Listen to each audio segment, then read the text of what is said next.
All right. Welcome, everybody. This session is LLM inference and fine-tuning on secure enterprise data with Snowflake. My name is Miles Adkins. I'm a data cloud principal for our AI ML workload at Snowflake, joining you from Chicago today. As you can tell, the Las Vegas dry weather always gets to my nose pretty quickly, so bear with me. Although the good news is when I left Chicago, it was about 15 degrees and snowing, so Vegas is just a little bit better than that.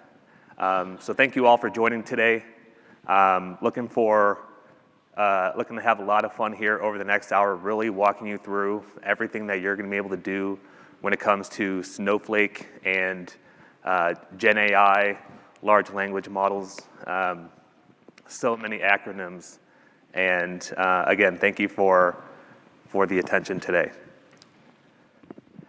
To kick us off here, for those of you that might not have seen some Snowflake marketing before, been through a Snowflake pitch, I'm just going to give everybody a quick platform overview of who we are, how we came to be, and how we're different.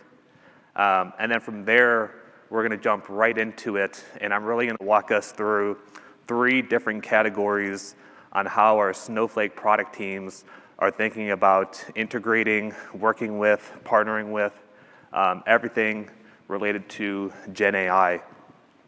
The first will be AI in seconds.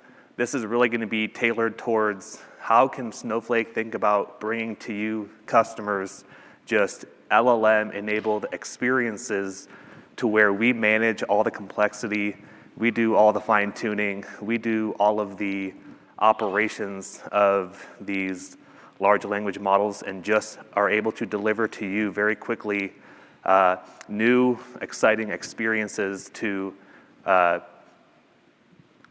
increase revenue, reduce costs, make you more productive as a Snowflake developer. The second category here, I'm going to what we call applications in minutes. This is going to be us bringing to market more of the fundamental building blocks so you can build your own LLM applications rather quickly. No need for you to worry about any sort of, again, hosting of more of the basic models. We're going to provide serverless functions. We're going to provide vector store-like capabilities so you can cobble these together to build your own applications. And then the last category here, customization in hours.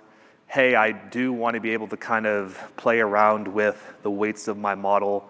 Hey, I do have some very specific application that I have in mind, and I need to do customization to my model, to some sort of context that you might want to include with your model. What building blocks does Snowflake provide for me there from a more raw storage compute perspective? And I'm going to be walking through what you're going to be able to do with that on Snowflake as well. So to kick us off here, Snowflake, how did we go from startup to IPO in 2020 and beyond? Fortunate for us, some things had to occur in the past for us to even be alive today. First and foremost, on-prem data warehouses were really getting bottlenecked by the growing volume of data over time. Companies were no longer really able to incur the large infrastructure cost of having on-prem, data centers. That was a big growing challenge that was only getting worse and worse and worse over time. The second was your first generation data lakes were actually very, very poor when it came to performance in your queries, in your workloads. And so, that was another issue. One of the benefits was the invention of public cloud, right? Now that we are able to sort of just rent infrastructure when we need it, that we're able to scale up our needs for storage, scale up our needs for compute on demand, we could start to do a whole lot of new cool things. And so what Snowflake did, and what really just separates us from any other place where you can run SQL, is we completely re-architected what we thought was,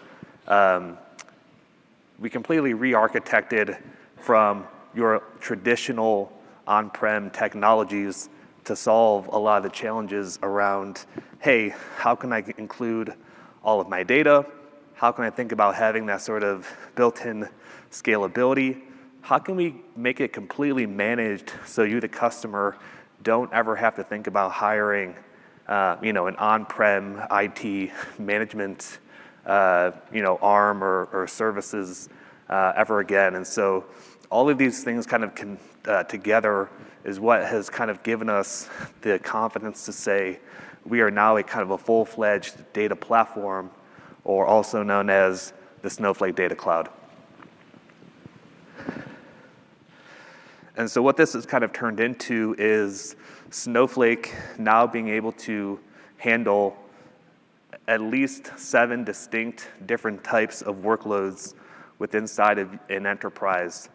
Obviously data warehousing, data lake, but also newer, more innovative workloads like AI and ML, which we'll definitely dig into deeper today, data applications, cybersecurity, as well as us getting into the online transactional processing space with Unistore. And the other beauty of Snowflake is because we are built on the cloud, the walls are just not stopping at what you can do with your enterprise data.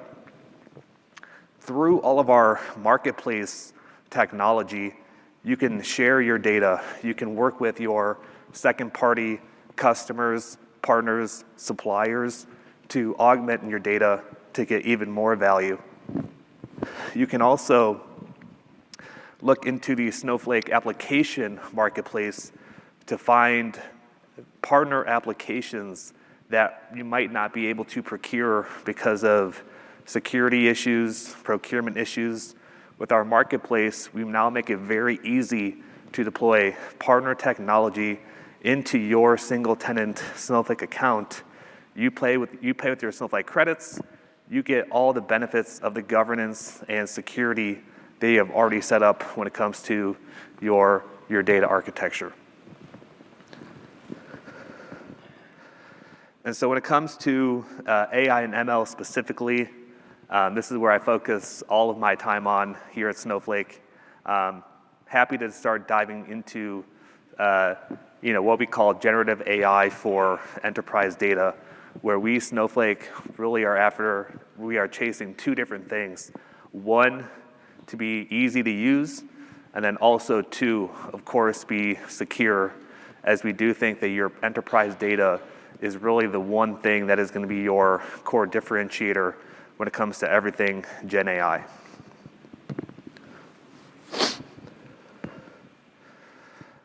Okay, so again, I alluded to this earlier. The way that we're thinking about this is really 2 different attack angles from a product perspective.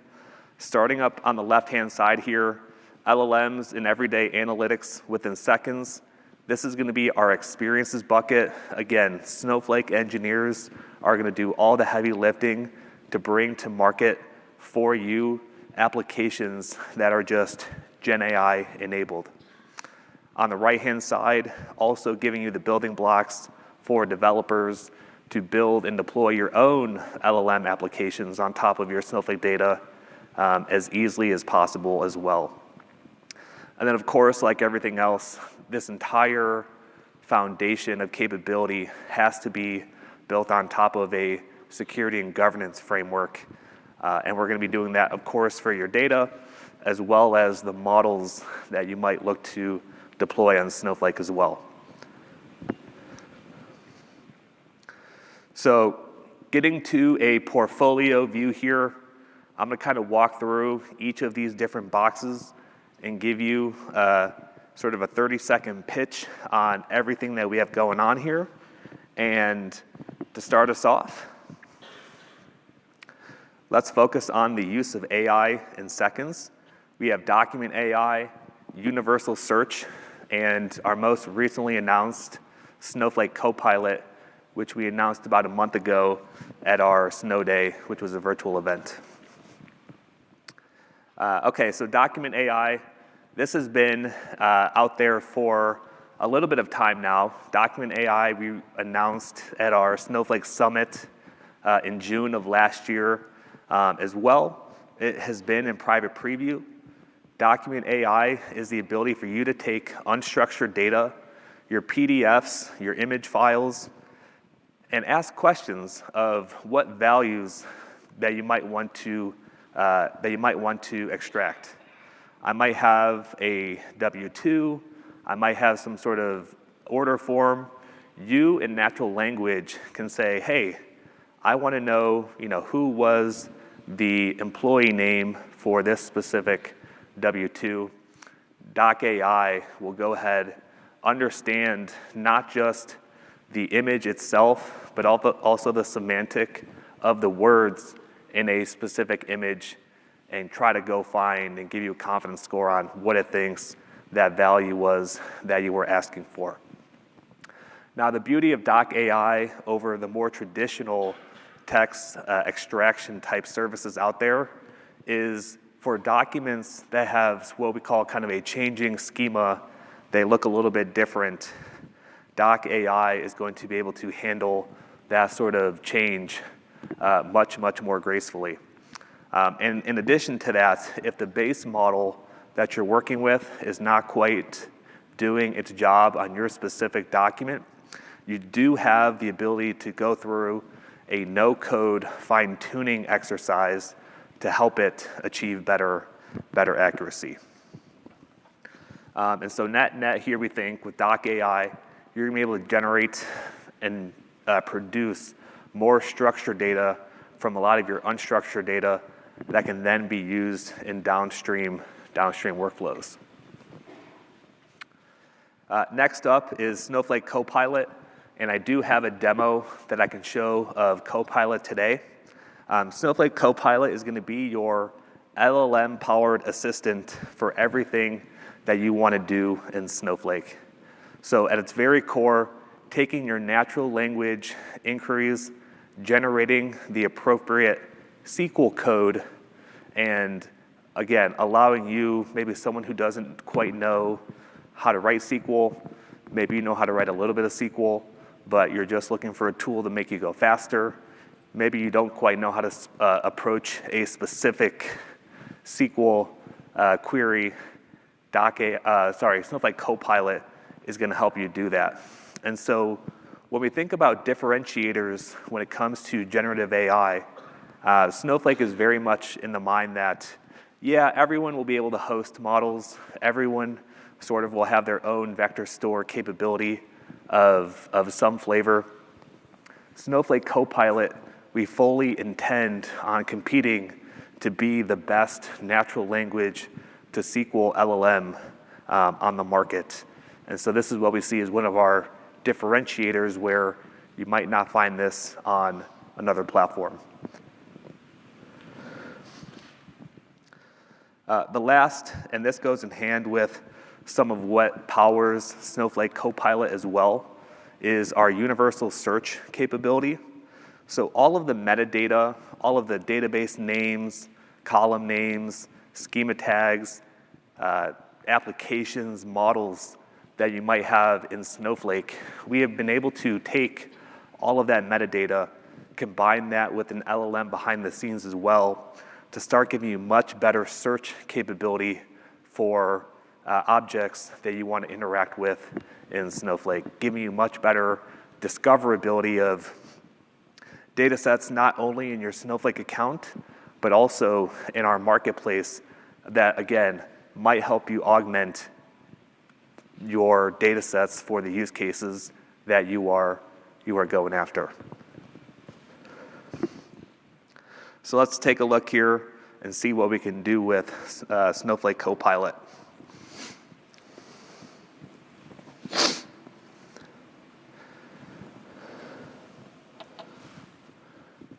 Okay, so here I have pulled up our Snow site UI. I am in just one of my demo Snowflake accounts that I have assigned to myself. This is a production Snowflake account in AWS. And I do have a few different data sets loaded for a couple of the demos that I'll be showing today. To kick us off here, we are interested in Snowflake Copilot. You'll notice at the very bottom of the right-hand screen here, once we get to public preview, you will have a Ask Copilot button that you can then prompt at the bottom of your screen. And I can go ahead and start a new chat here. For one data set that I have, Lending Club, which was a peer-to-peer lending company where investors could loan out their money to individuals without really needing to go to a bank. Just make this a little bit bigger. We can see here I have some loan IDs, loan amounts, how much were they funded, interest rates, their grade, and ultimately whether did they actually default or not. Were they bad? Very traditional machine learning data set that you might have seen before. And what I want to do is, can I just ask a question to better understand some of my data set here? And maybe the question is, what is the total sum of loans by grade that turned out to be bad in my table? Very simple question. A risk manager, maybe a P&L manager for a bank might want to know. Maybe they have never worked with SQL before. Instead of bogging down their IT department, their analytics team, they could self-serve this question on their own. You'll see here, Snowflake will pump out the relevant SQL query.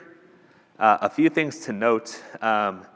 While Snowflake Copilot is powerful, it is not fully self-aware of everything going on in the world, so you do need to give it a few explicit instructions. For example, hey, what table should I actually think about looking at? Now, while we might need to prompt it to specific things, it still does have the ability to understand the metadata associated in your account. And so while I didn't explicitly tell it that grade should be capitalized, that loans referred to loan amount, it was able to infer that. But you can get, like everything else with poor prompt engineering, answers that don't make sense if you're not quite giving it enough context. And so what I can do here is click Run, and you will then get your result. And so here we can see exactly what we asked for. By grade type of the loan, what was the sum of my outstanding losses for that specific portfolio? We can get a little bit more complicated. Maybe I'm curious about flight delays at our Boston Logan Airport. I was in Boston for a summer in 2019, starting at a new company, and so it seemed like every time I was in Boston, the flight was always delayed, so I always found this data set a little amusing. Maybe a little bit of a more complicated query. Hey, and we can start a new chat here. On a weekly basis, can you show me how many flights departed, how many ended up being delayed, and what was the ratio between the two? Maybe there's something that I can do from an operations perspective to find the anomalies in our delay patterns. Copilot will give you the relevant query, and you can go ahead and execute. So what do we do here? We had to do some conversion from some day time-stamped flight delays aggregate them on a weekly level, figure out some percentages between two columns. A little bit more complicated here. We can go even a little bit harder than that. For this last data set, being from Chicago, I have some weather data on an hourly basis here. And maybe I want to think about not just prompting it as a more natural, hey, analytic question, but maybe I want to do feature engineering. How can I think about generating potentially features quicker with Copilot as well? Of course, we can definitely give Copilot a much more verbose prompt here. I am interested in weather in Chicago. For each unique latitude and longitude pair, can we create 4 different rolling averages of temperature based off the current temp value and the following 2, 6, 12, and 24 preceding values, which account or are equal to hours in the case of our data set here. And Copilot will go ahead, understand the complexity of building window functions that are necessary for calculating these averages over those different time windows that we're looking to build as potential features. And we can run this guy.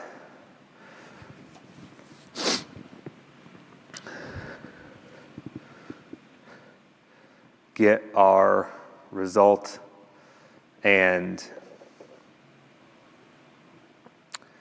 that is Snowflake Copilot.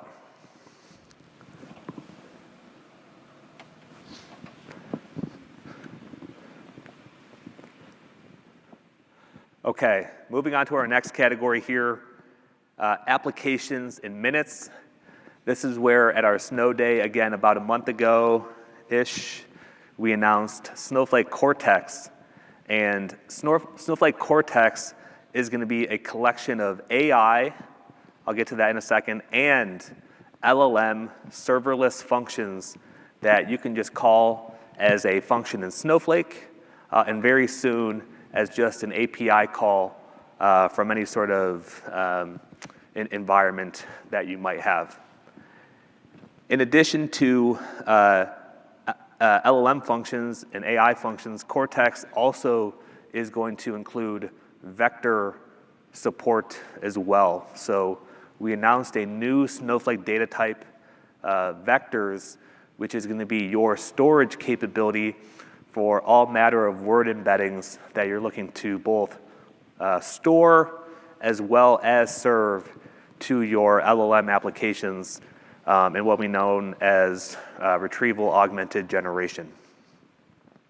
And then on top of that, Streamlit, a company that we acquired roughly 18 months ago, we now have Streamlit in Snowflake, where we're going to be able to automatically self-host all of your Streamlit applications, make them very easy to share, and be sort of the interface for some of these LLM applications that you might think about building.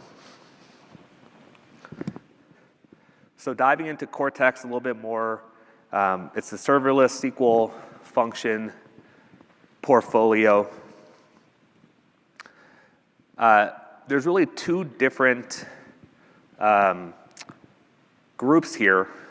One is Snowflake Cortex specialized functions.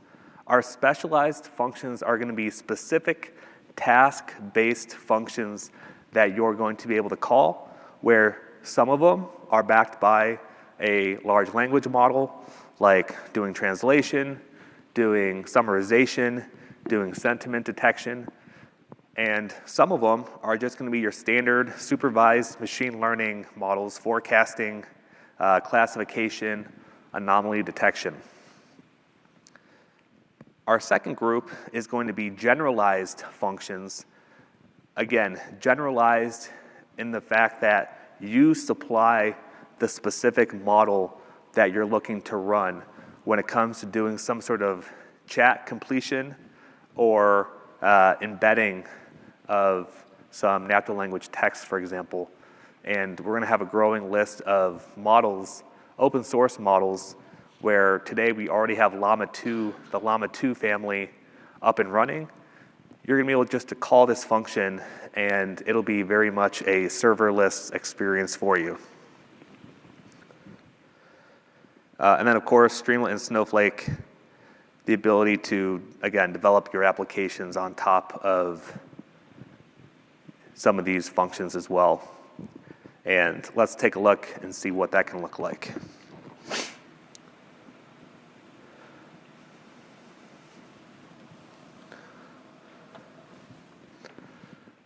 Okay, so here I am back in my Snowflake UI. I have another data set for us, call transcripts. Here, maybe I'm a company that has a multilingual customer service operation, and I have a bunch of call transcripts from different locations, Germany, France, United Kingdom, coming in different languages. And me as a centralized global data science team, want to be able to do something useful with this transcript data. With our new Snowflake ML Translate and Snowflake ML Summarize functions, very easy for us to now do these translation and summarizations. I'm going to grab just 10 samples here for the purpose of this demo, focusing on our German. And you can see here, very easy for us to go from a transcript to a English translation to even a summarization of that call log. And now it's just a matter of what do we want to do next. But now very much make it very easy to put our data into a much more standardized format for building your downstream use cases.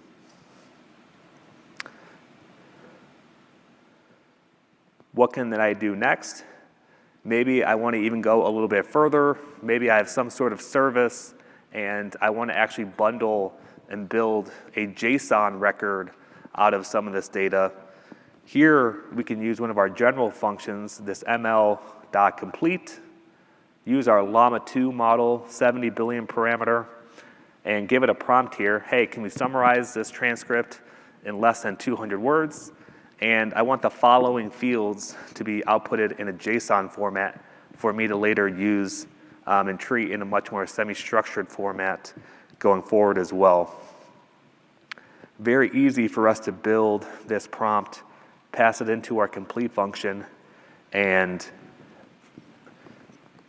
get an output that can then be stored inside of Snowflake as a semi-structured data type. And then, of course, maybe you don't want to be doing batch analytics with this function, but you would rather have some sort of workflow where on the fly, a boots on the ground worker is actually just interacting with a Streamlit application to do this and enable them in some sort of way. We can just pass in this to a Streamlit application running that same complete function with the translation, with the summarization, and get an output back that way through a much more interactive Streamlit application. We can do the same for our generalized, more in our generalized functions again, for a different type of application that we see quite common amongst our customers. How do I think about introducing my knowledge base? Maybe I have a bunch of content, maybe I have a wiki of a bunch of product documentation or logs or something. How do I let a user start to have a natural language conversation with my knowledge base? Here I have a data set, which is a wiki of a bunch of fictitious Snowflake themed products out there. And let's see how we can very easily build a functioning retrieval augmented generation based chat application that someone might want to work with. Snowflake, again, Cortex, make it very easy to do embedding generation, so built-in embedded text functions you will see in Cortex as well. I can go ahead, pass in our initial unstructured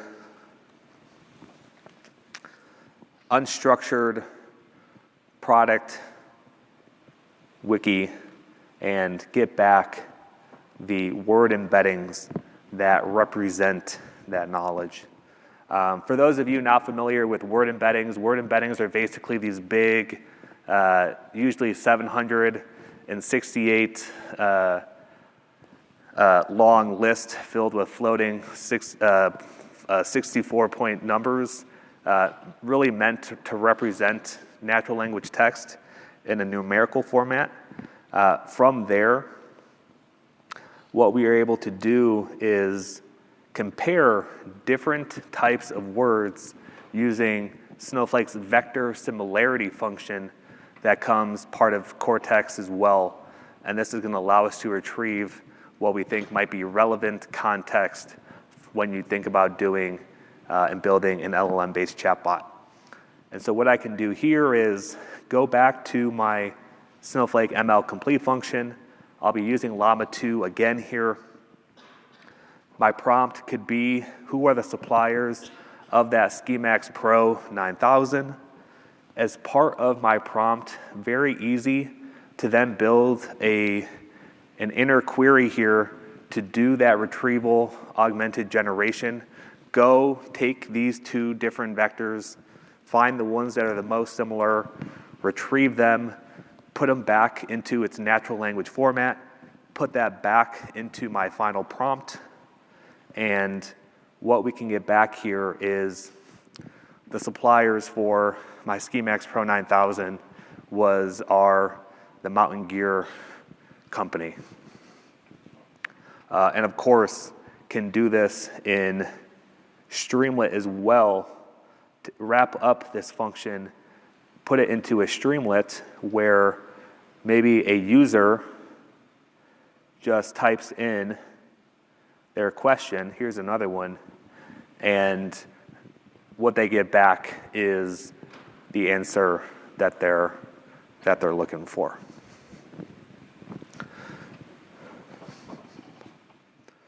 So that sums up how we think about applications in minutes, giving builders building blocks, the right types of building blocks to start to cobble together LLM-based applications that are going to do some specific custom, function for your enterprise, for your company.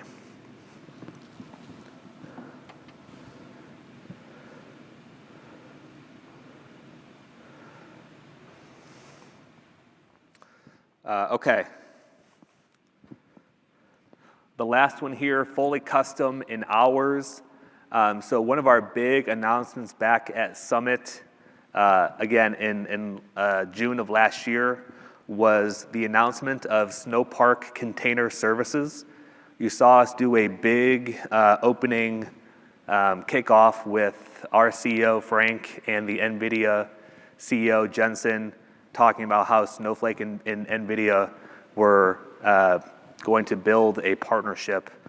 The product behind that is going to be Snowpark Container Services, where you're now going to be able to access GPUs as part of your Snowflake platform. And we're going to give you a managed Kubernetes layer on top of that for you to do both model fine-tuning, any sort of job-based, any sort of job, as well as long-running services for also hosting and serving large language models on top of GPU infrastructure. The cool thing about Snowpark Container Services is, again, Snowflake to its core, not just about what you can do inside of your own enterprise Snowflake account, but also how do we think about letting partners interact with you in a very secure way.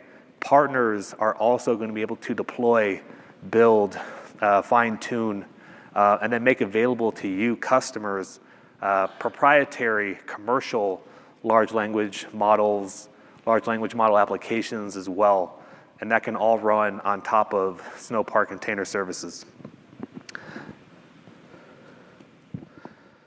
And so as I said here, fully managed Kubernetes platform, very much built for the, quote, data science developer. So if you've worked with Kubernetes in the past, if you've worked with containers in the past, a lot of complexity around networking. How do I set up a scalable endpoint? How do I think about authentication, failover? A lot of different knobs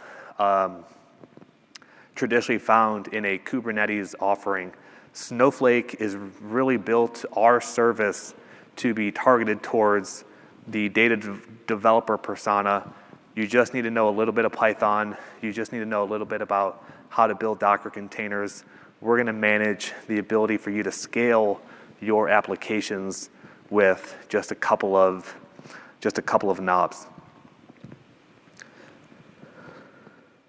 And then, of course, we already have a budding partner ecosystem building on top of Snowpark Container Services, wanting to be the first applications that are made available where, again, you, the customer, get to browse a catalog, you choose a specific partner technology that you might want to work with. It gets single tenant deployed into your secure and governed Snowflake account.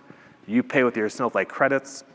The partner is able to very easily distribute their technology so you can get value from your data in whichever way they see fit. And so for the last bit here, we got about 22 minutes left, so hopefully should have some time for questions as well. I'm going to go into how do we think about doing some customization of an embedding model, actually, to think about boosting performance of a retrieval application.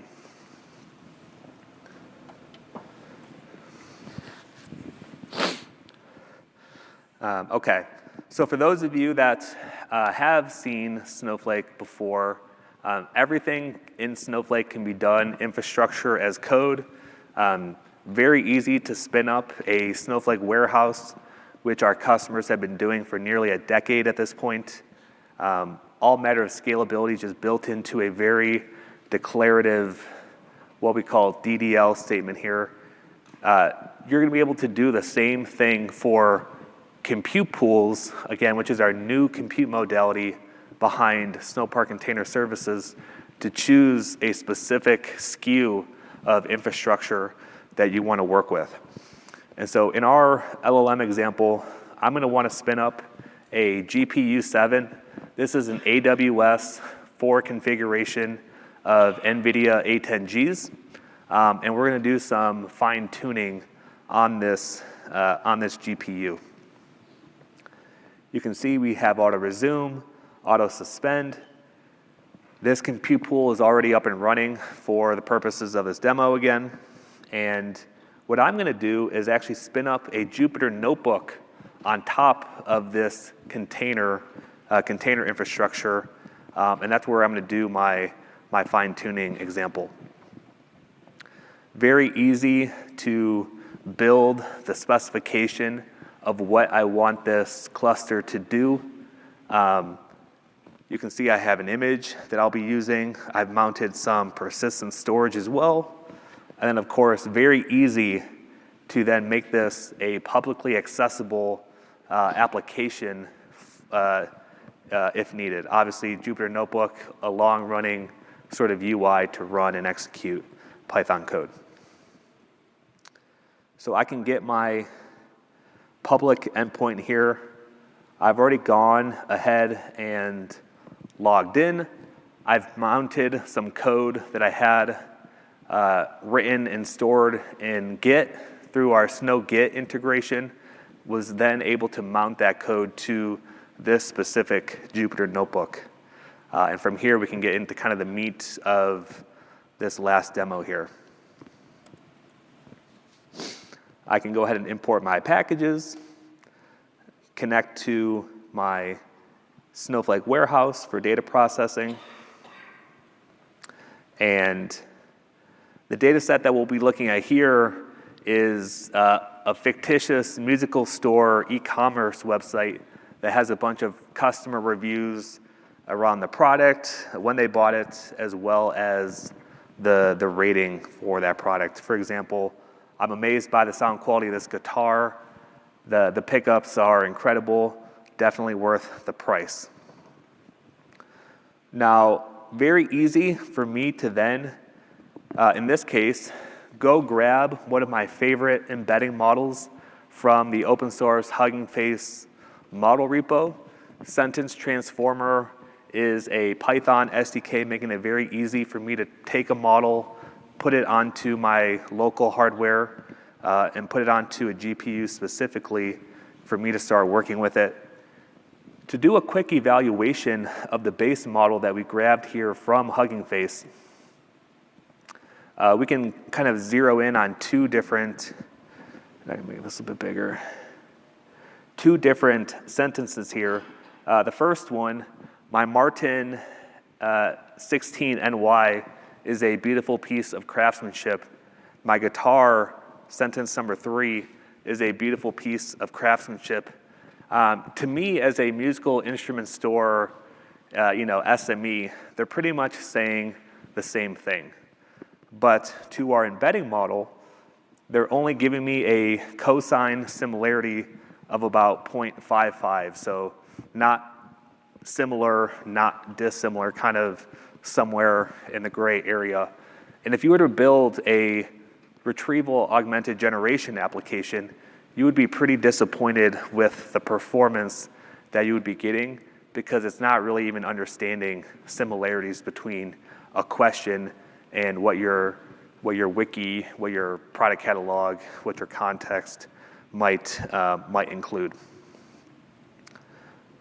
Very easy to then take a fine-tuning data set. Here I have a data set that has a set of sentence pairs as well as a label. So I'm an SME, here is sentence number 1, here is sentence number 2.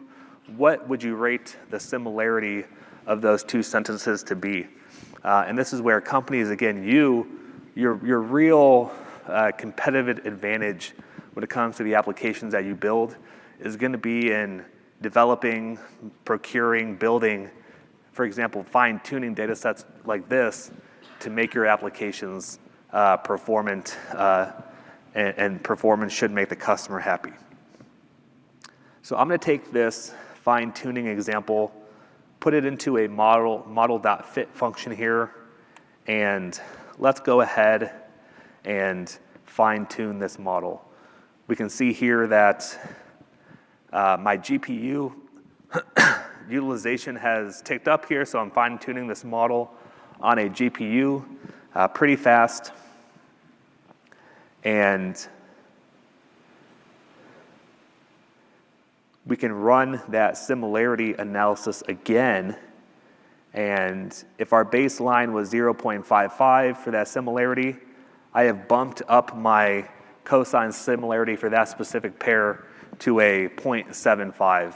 And so as a data scientist, as an SME, you would do this fine-tuning over and over and over again until you got to a comfortable place with the types of similarities that your model would be putting out for different sentence pairs. Now, the last piece here, it doesn't just stop at, hey, let's fine-tune a model. How do we think about actually deploying now this custom fine-tuned model back into Snowflake for an application for a downstream user to very easily use? This is where, with our Snowflake model registry, which is one of the features as part of our Snowpark ML portfolio, I can actually take this model artifact and deploy it as a real-time inference endpoint on that same GPU cluster that we have up and running. I'm going to be using our custom model framework here for registering this model. It comes with a signature, so what's going in, natural language text, what's going to come out of this model. It should be a word embedding, as this is a embedding model. I can go ahead and then log it with a specific name, so fine-tune embed text. Can give it some conda dependencies. Hey, here are the packages that I want you to deploy this model on top of when you think about building a container for it. If you want to use GPUs, give it a CUDA version. And then this last cell here, which I've already ran, is a .deploy. And so where do you want to run this model? I want to target Snowpark Container Services. Snowpark Container Services going to give you that real-time model inference endpoint. Target platform, Snowflake warehouse. Warehouse going to be that target where you want to do batch, large-scale based model inference. So 2 different types of profiles on how you can do low latency model inference as well as high throughput model inference. In this case, we want to be able to get a response back pretty fast, and I've gone ahead and deployed this model. We can then go back to our Snowflake UI here, and I was in my miles.ml database schema path. With this model now deployed, I can finally run my fine-tune embed text function, which gets created. And let me run the whole thing here. You can see that we can now go from text to embedding with that fine-tuned model. And if I'm fast enough here, doesn't look like it, you can see, you should be able to see, I hope, a small tick here on the GPU utilization, kind of giving you the signal, hey, look, the inference of that model actually happened on that Snowpark container service where we deployed that model. And so that wraps up kind of how you can think about deploying custom model artifacts, doing fine-tuning entirely within inside of Snowflake very, very easily.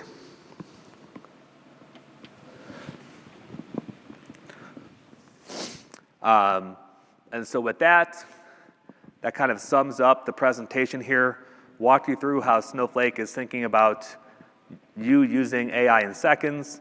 Walk through how Snowflake is thinking about you being able to quickly build and deploy applications in minutes, and then as well as going fully custom with much more flexible storage and compute to build your own specific applications rather quickly, hopefully in hours.